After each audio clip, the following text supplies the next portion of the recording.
Nous sommes au nom de Jésus. Amen. Tu peux t'asseoir, nous avons la vie en nous. Tu sais, c'est un sujet que tu dois prendre à cœur. Parce que si, avec ce que nous avons compris hier, la Bible dit, par le premier Adam, nous avons reçu la mort. Mais par le dernier Adam, qui est Jésus-Christ, qui est le distributeur de vie, il nous a redonné la vie éternelle. Donc, on n'a pas d'autorité ailleurs à part en Jésus-Christ. Et depuis ce programme a commencé, on comprend par là que toute notre vie, c'est un combat. C'est un combat. Parce que tu dois affronter chaque jour. Quand on va prier pour les jours de la semaine, tu vas comprendre que chaque jour même, c'est un combat pour nous. C'est un combat pour nous. C'est-à-dire que le diable d'abord, il a travaillé les mois, il a travaillé les jours. Même si on va aller même dans les heures. C'est pourquoi vous avez remarqué bien. Il y a des gens qui naissent à des dates 8-8 année qui suit. Et puis ils meurent dans les dates 9-9 année qui suit. Tout ça, c'est spirituel, c'est travaillé.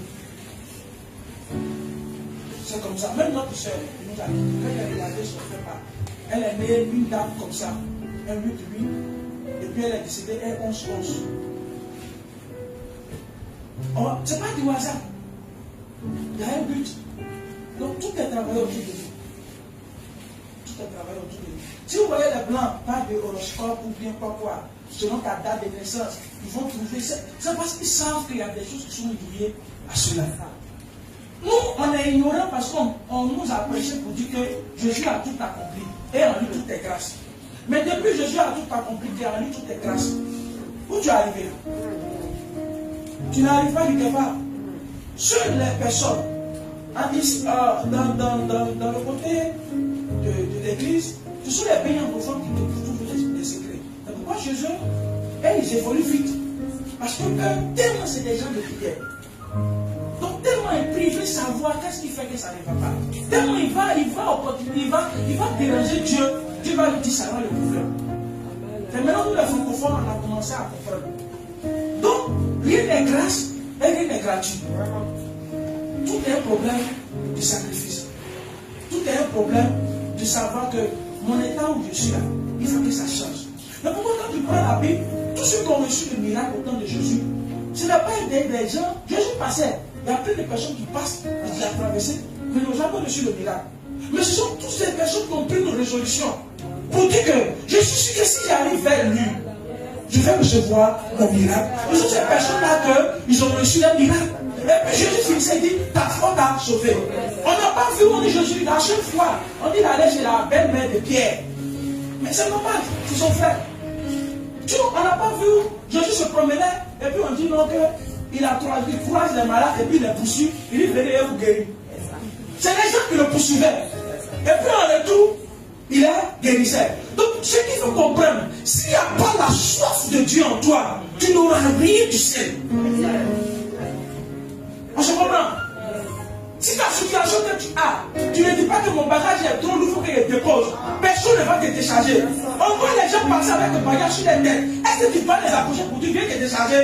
Mais s'il vient vers toi et dit s'il te plaît, tu veux me décharger, qu'est-ce que tu vas faire? Tu vas l'aider. Mais tant que son bagage est sur la tête, qu'il ne te dit rien, toi tu occuperas autre chose. Mais si tu t'appelles, il dit mon bagage pèse trop, tu peux me décharger, tu vas faire quoi? Tant que ton bagage spirituel ne pèsera pas sur toi et que tu ne diras pas que Jésus peut me décharger, il ne fera rien pour toi. Que ça te choque, je te dis ce qui est vrai. Amen. Donc il faut que tu dises que trop c'est trop. Je suis fatigué. Ça suffit. Parce qu'on ne va pas voir Jésus en disant que tout va bien. C'est tous ceux qui ne savent pas bien Jésus. C'est eux qui vont voir Jésus. Amen. Je considère qu'on est tous malades ici. C'est pas ça. Si tu te portes bien, tu peux partir. Au lieu de rester ici comme ça, ou même tu veux profiter de partir, on t'assoit un peu là-bas. Amen. Un autre point que j'ai introduit hier. Le Seigneur me disait, il dit oui, ce que vous êtes en train de faire, c'est bien.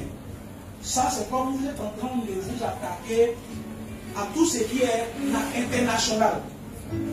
C'est-à-dire que nous, on s'attaque aux démons qui sont internationaux. C'est-à-dire que sur le plan international. Mais, quand tu finis de régler ton problème dehors, il y a aussi chez toi la maison que tu dois régler. N'est-ce pas? Donc, il me fait comprendre, il dit, il y a un problème que vous vivez, vous tous. Parce que nous tous ici là, on sort des familles idolâtres.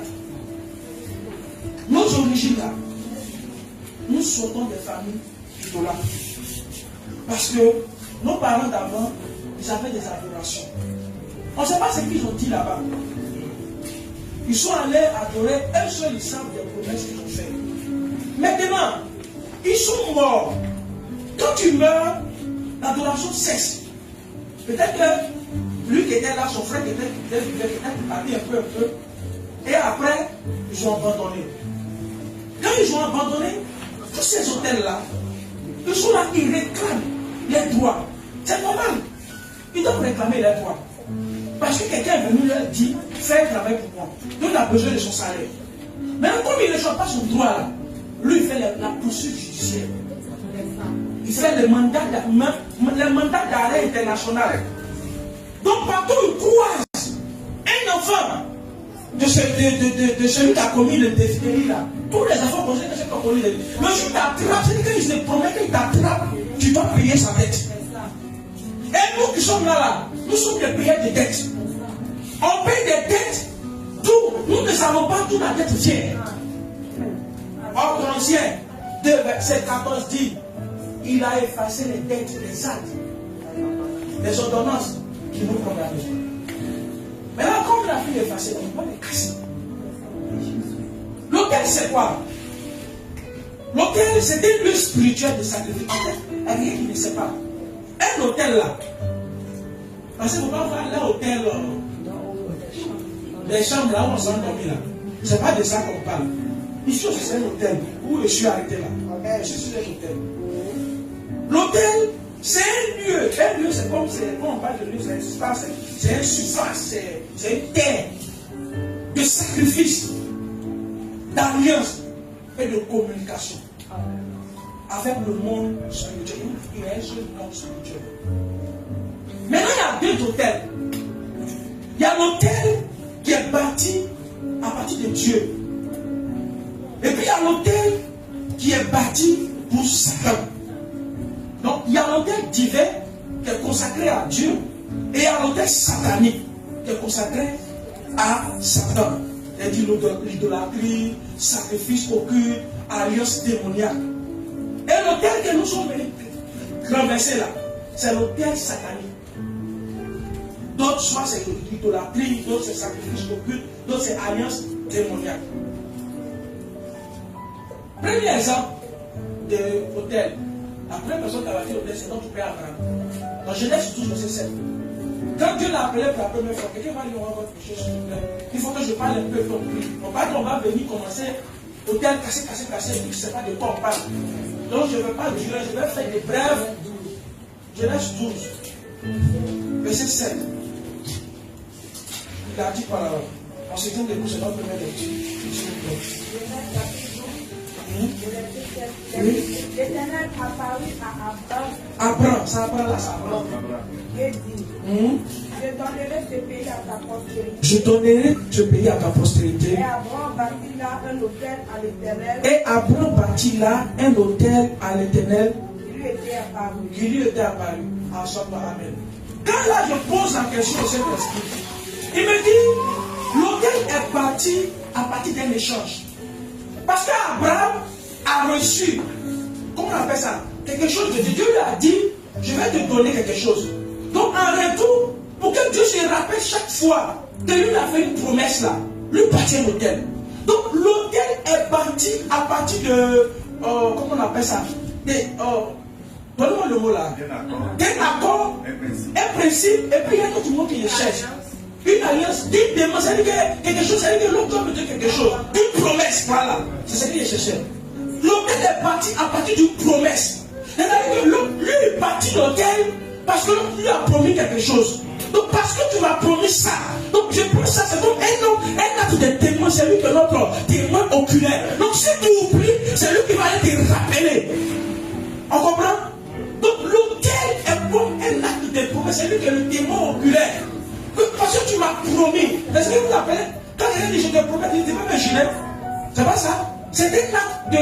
C'est quelqu'un qui te dit je te promets, je te jure, sur cette parole-là. C'est comme s'il est le témoin oculaire. Donc l'autel est comme le garant de promesse. Tu m'as promis ça. Donc pour que toi qui puisses revenir, c'est garanti, tu puisses revenir. Pour que tu saches que tu m'as promis là, je te bâtis l'autel. Ensuite tu oublies là, c'est lui là qui a te rappelé. On se comprend? Oui. Donc,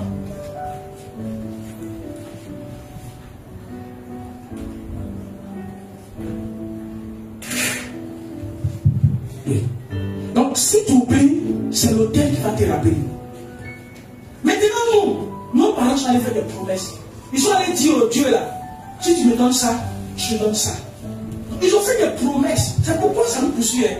Parce que lui là, lui il est le garant de la promesse. C'est que tu lui as promis, lui l'a fait. Donc chaque fois, c'est que tu as dit là, tu dois faire. Est-ce que Dieu n'a pas fait ce qu'il a fait pour Abraham? Il a fait, non? Amen. Donc l'autel, c'est un garant de la promesse tenue entre un homme humain et un homme spirituel. Deuxième exemple qu'on va voir, Juge chapitre 6, verset 26. L'histoire de Gédéon.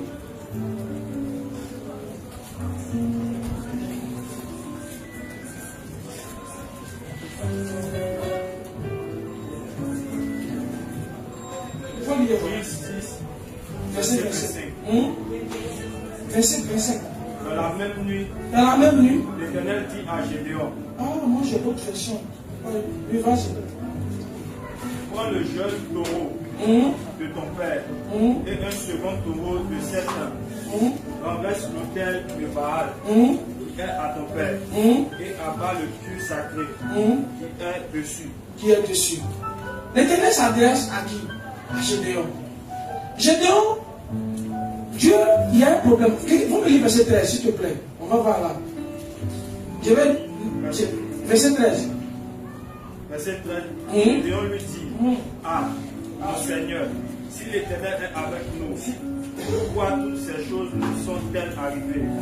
Et où sont tous ces prodiges que nos pères nous racontent? Oui. Quand ils disent l'Éternel ne nous a-t-il pas fait monter hors d'Égypte? Oui. Maintenant, l'Éternel nous abandonne et il nous livre entre les mains de Madian. Amen. Dieu vient et il apparaît à Gédéon. Il dit à Gédéon, je suis le Dieu de tes pères dont tu as entendu parler. Mais Gédéon dit, oui c'est vrai, mais ce que tu es en train de me dire là, je vis autre chose. Je suis en train de vivre l'esclavage. Ça ne va pas. Et puis toi qui veux me dire que tu es un Dieu, que toi qui as fait tous ces prodiges qu'on nous a racontés de l'Égypte. Et puis Dieu lui dit, oui, je suis le Dieu. Mais le problème, pourquoi?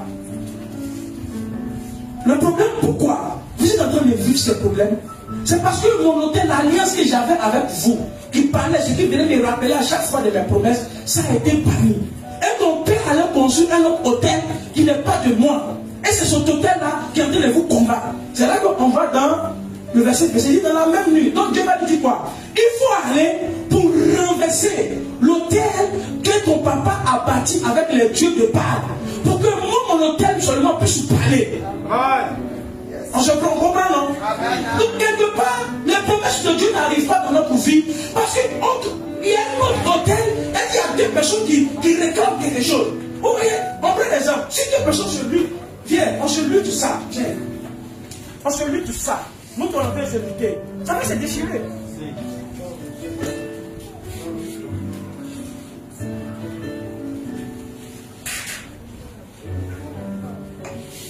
Si nous devons en train de se lutter là, ça va se déchirer. Donc Dieu ne peut pas se lutter avec ça. Il dit, il faut aller renverser l'autel de Baal qui est dans la maison de ton père. Mais quand j'ai lu ça, j'ai dit, mais Seigneur, tu avais la capacité, tu n'étais pas obligé. Tu l'appelais, il pourrait aller directement pour dire non comme ça. Parce que Dieu sait une chose, autel qu'elle a là, il va toujours réclamer ses droits. Donc s'il n'est pas brisé, il n'est pas renversé, que même Gédéon va aller, que Dieu avec lui, autel n'a pu se poursuivre encore Gédéon. Donc il faudrait qu'un de là, elle soit détruite. Maintenant, comme c'est Dieu qui a le pouvoir, il va envoyer Gédéon, il dit, il faut détruire l'autel. Parce que quand l'autel sera détruit, ça sera plus facile pour toi. Amen. Amen.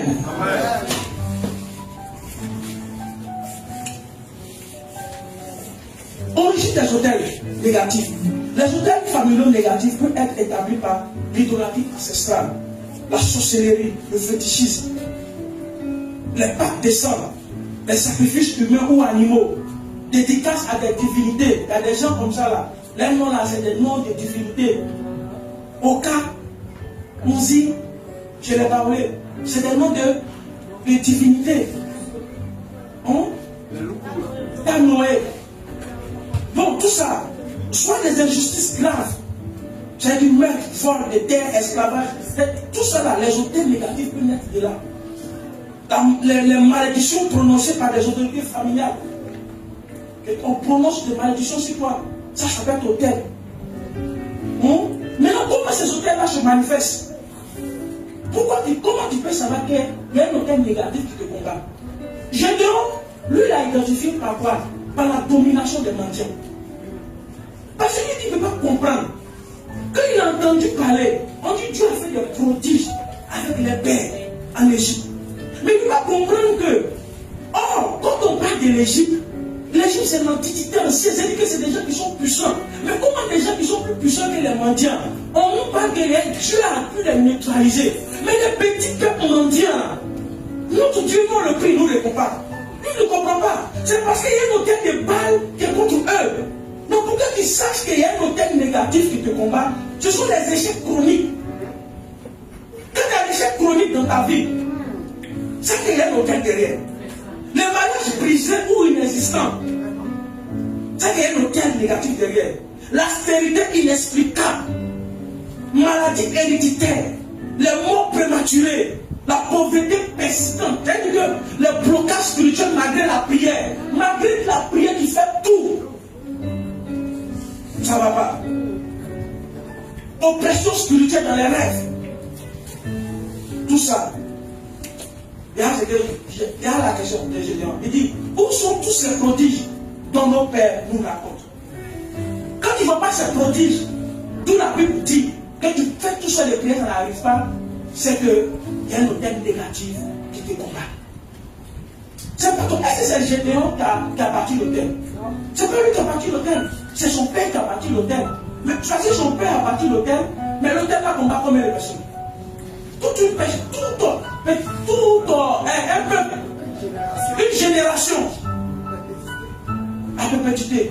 Et je suis sûr que quand son père a bâti l'hôtel, il n'était pas là-bas. Il n'était pas là-bas, sans qu'il était en train de jouer quelque part là-bas. C'est la même chose comme nous. Quand ces hôtels étaient en train d'être bâtis, nous ne étions pas là-bas. Pourquoi on va les détruire? Parce que les hôtels partent dans le monde spirituel. Comme j'ai fait l'introduction pour dire là, c'est comme il est le garant de la promesse entre comment on appelle, soit l'entité, soit Dieu. Dieu merci, nous là, Jésus est notre hôtel. Quand Jésus parle à notre faveur, c'est pourquoi Jésus dit, il s'en va intercéder. Quand Jésus intercède là, c'est l'hôtel de Jésus, il est en train de parler. L'hôtel, c'est une manière d'intercession. Lui, il intercède, il rappelle. Il rappelle. Donc Jésus est notre hôtel. Donc l'hôtel parle dans le monde spirituel. Il réclame des sacrifices. Il résiste à la bénédiction. Il contrôle les destinées. Quand un hôtel parle contre une famille, la délivrance se laisse passer. Quand un hôtel parle, tu vas profaire. Tu vas lutter de toute l'intelligence, ça ne marchera pas. Donc, nous, avec l'éclaircissement de la parole de Dieu, avec l'éclaircissement de ce programme, on doit comprendre que on a qu'on a traité les démons qui est l'univers. Maintenant, on a un problème avec les démons de nos maisons. On me comprend, non? C'est qui vient de ta maison. Parce qu'on dit, si le problème n'est pas dehors, c'est que c'est dedans. Dans tous les cas, le problème va venir de quelque part. Donc si on a réglé le problème de dehors, si tu ne règles pas le problème de dedans, c'est que tu n'as rien fait. Si tu règles aussi le problème de dedans, que tu ne règles pas aussi le problème de dehors, c'est que aussi tu n'as... C'est pourquoi le frère Jacques, tellement il maîtrise, il dit, de la manière que tu as réglé ton problème de l'intérieur, je souhaite que tu prospères comme prospère l'état de ton monde. C'est-à-dire que Jacques Antoine nous dit que les deux, que ce soit l'intérieur comme l'extérieur, c'est les deux là qui vont faire que tu vas prospérer. Donc, on doit régler le problème de famille. Parce que le problème de famille, ça nous condamne plus que tout. Je crois que c'est l'alliance qui est plus forte. Parce qu'il y a un sang qui vous lie. Là où il y a le sang, l'alliance est trop forte. Toute alliance qui est contractée par le sang, s'il n'y a pas d'intervention divine, tu ne peux pas. Demande à des gens, vous pouvez rien comme ça dans l'amusement, parce que c'est amoureux. Ils se sont piqués, ils ont pris les sangs pour se coller. Vous avez d'ailleurs entendu? Ils ont pris le sang pour se coller. Vous avez entendu ces témoignages, non? Quand ils se séparent, ils vont pour faire ça ne marchera pas. Parce que là où le sang est lié, s'il n'y a pas d'intervention divine, rien ne pourra encore t'arriver de bon. Tant que là où le sang est lié, vous n'êtes pas ensemble. Or nous, qui est prêt encore, qui est prêt même pour aller adorer ce Dieu-là? Je ne suis même pas sûr que lui ici même on a des informations. On n'a pas des informations. Toi-même tu n'as même pas d'informations des hôtels qui ont été bâtis dans ta famille. Donc à plus forte raison, où tu as trouvé un chemin, ou même de planter les bois, ou les cailloux, ou soit, je ne sais pas, bon, je ne maîtrise pas. Ou ils ont planté les forêts, il n'y a plus même forêt même. Amen. Donc, tu n'as même pas d'information pour dire, attends, je vais retourner là-bas, pour que ça collègue, ça fait sur moi. La seule chose qui te reste, c'est parce qu'on a Jésus-Christ. C'est d'appeler Jésus-Christ pour détruire, pour renverser. Amen. Amen. Yahweh, ça va. Yahweh. Ou bien vous n'avez pas compris? Ça va. Vous n'avez pas compris?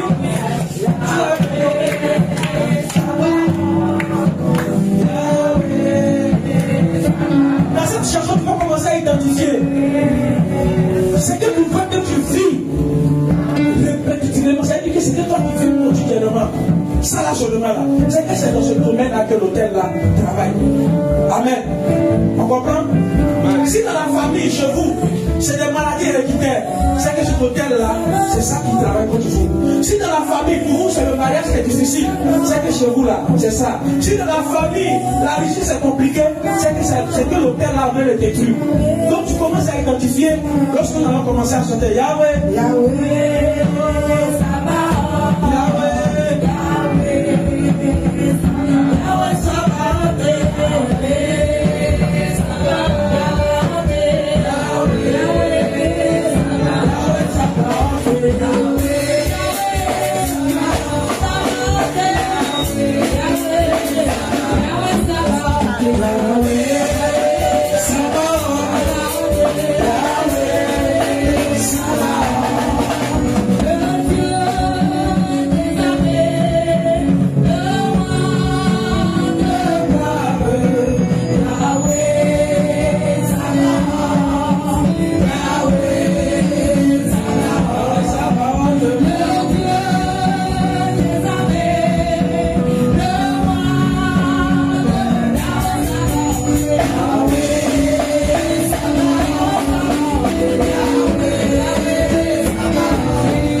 verset 3, il dit, vous renverserez leurs autels, vous briserez les statues, vous brûlerez au feu les idoles, vous abattrez les images taillées et leurs dieux, et vous ferez disparaître leur nom de ces lieux-là.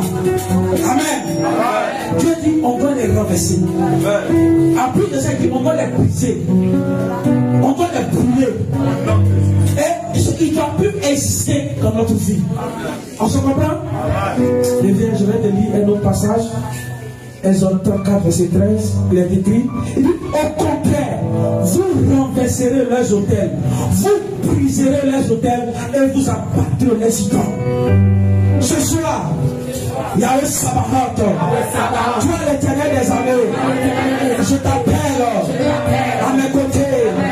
Parce que autrefois, mes parents ont adoré des idoles. Ils ont fini, ils ont commis des fautes. Dans les fautes, ils ont fait des alliances de terre avec le monde satanique. Moi, je n'étais pas là. Je n'ai pas participé à leur offrande. Je n'ai pas participé à leur alliance. Et l'alliance en train de me poursuivre jusqu'à ce jour. Par l'autorité de Jésus-Christ. Parce que selon ton verset 14, Jésus me dit, les actes que mes parents, que mes aïeux ont commis, ces actes, par son sang, il les efface. Et ces actes ne les condamnent plus. Je ne suis plus condamné, mais ces hôtels existent par l'autorité de Jéhovah Sabaoth. Je renverse tout hôtel venant de ma famille paternelle. On commence par la famille paternelle, renverse. Quand tout hôtel venant de ma famille paternelle, qui tombe à ma destinée, qui tombe à ma vie, qui est contre moi, je les renverse, je les détruis et je les brûle par le feu. Là, comment je dois prier? Tu les renverses, tu les détruis et tu les brûles par le feu. Vas-y.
soir.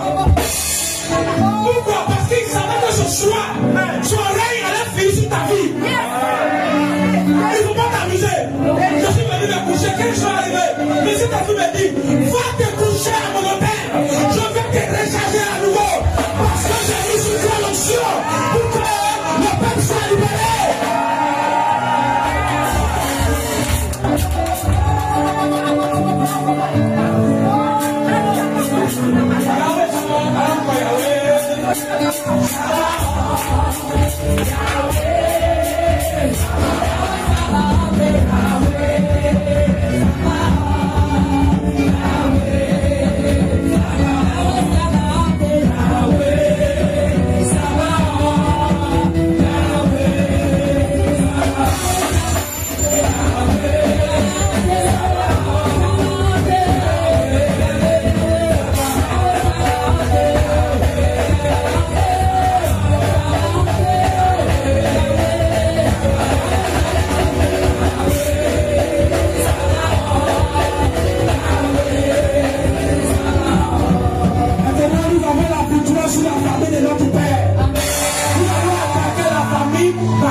Parce qu'il ne faut pas qu'on mélange.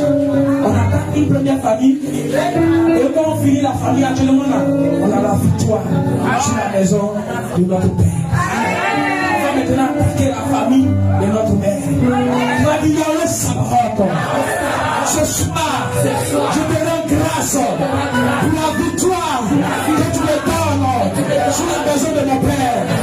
Maintenant, fais pour moi dans la maison de ma mère, de la famille de ma mère, tout hôtel, tout combat, ma vie, ma destinée, mon épouse, mes enfants, mes frères, mes soeurs, ce soir, Marie Sabaoth, rentre dans la maison de ma mère, de la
maintenant, c'est quand j'ai compris que le Seigneur m'a fait comprendre la journée d'aujourd'hui. Quand nous prenons du 6e mois, du 1er mois jusqu'au 6e mois, ce sont des mois qui sont dominés par les